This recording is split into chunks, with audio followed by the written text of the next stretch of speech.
नमस्कार बच्चों। आज हम आपको न्यूटन का गति विषयक तृतीय नियम बताएंगे। तो न्यूटन का गति विषयक तृतीय नियम क्या होता है यहाँ पर हम बताएंगे।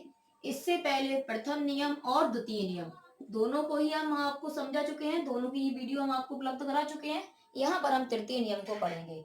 तो तृतीय नियम जो होता है वो सबसे पहले हम यहाँ पे लिखेंगे क्या होता है, उसके बाद में हम आपको समझाएंगे।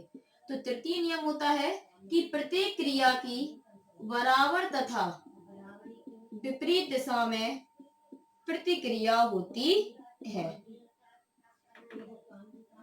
इसके बाद इसकी दो डेफिनेशन है। एक तो ये होती है कि प्रत्येक क्रिया की बराबर तथा विपरीत दिशा में प्रतिक्रिया होती है, या फिर अथवा में एक डेफिनेशन और होती है इसकी कि यदि कोई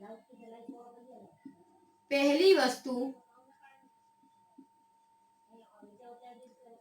किसी दूसरी वस्तु पर बल लगाती है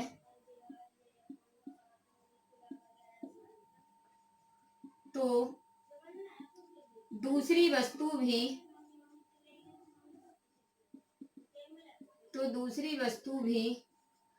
पहली वस्तु पर उतना ही बल विपरीत दिशा में लगाती है।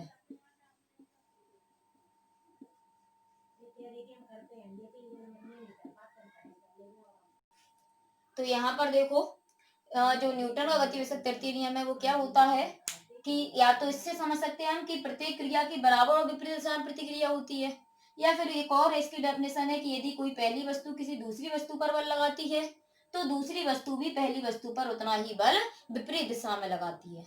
कैसे?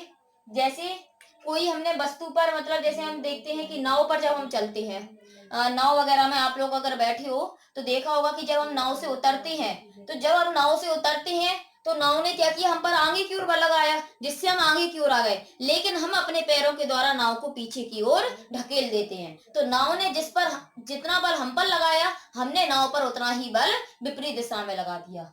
या फिर देखा होगा कि क्या होता है कि जब बंदूक से गोली घालते हैं तो बंदूक से गोली घालने पर क्या होता है कि बंदूक से जब गोली घालेंगे तो गोली तो आगे की ओर जाती है, लेकिन बंदूक पर धक्का पीछे की ओर लगता है तो हम लोग पीछे की ओर चले जाते हैं। तो जितना बंदूक ने गोली पर आगे की ओर बल लगाया उतना ही गोली बंदूक पर पीछे की ओर लगा देगी। अर्थात अगर कोई पहली वस्तु दूसरी वस्तु पर बल लगाएगी तो दूसरी वस्तु भी बल उतना ही पहली वस्तु पर लगा देगी, लेकिन उतना ही बल वह विपरीत दिशा में लगाएगी। अर्थात जितनी हम क्रिया करते हैं उतनी ही हमें प्रतिक्रिया प्राप्त होती है, लेकिन वह विपरीत दिशा में प्राप्त होती है।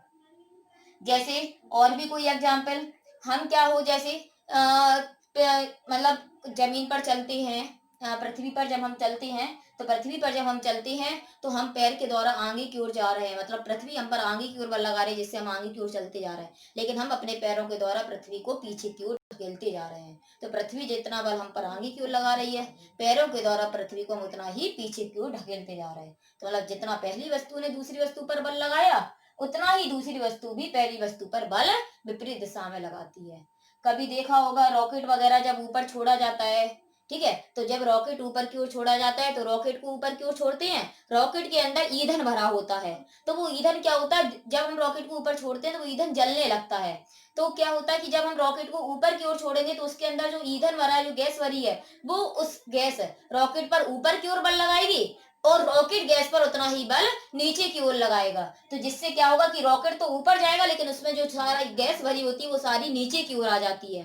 तो गैस ने रॉकेट पर जितना बल ऊपर की ओर लगाया, रॉकेट ने गैस पर उतना ही बल नीचे की ओर लगा दिया। अर्थात जितनी हम क्रिया करेंगे उतनी ही हमें विपरीत दिशा में प्रतिक्रिया प्राप्त हो जाएगी। या फिर जितना बल पहली वस्तु दूसरी वस्तु पर लगाएगी उतना ही बल दूसरी वस्तु पहली वस्तु पर भी लगाएगी। यह होता है न्यूटन का गति विषयक तृतीय नियम। इसे हम क्रिया प्रतिक्रिया का नियम भी कह सकते हैं। इस तरह से भी लिख के आ सकता है कि बताइए क्रिया प्रतिक्रिया का नियम क्या होता है, यानी तो हम यही जो तृतीय नियम होता है उसी को हम लिख सकते हैं।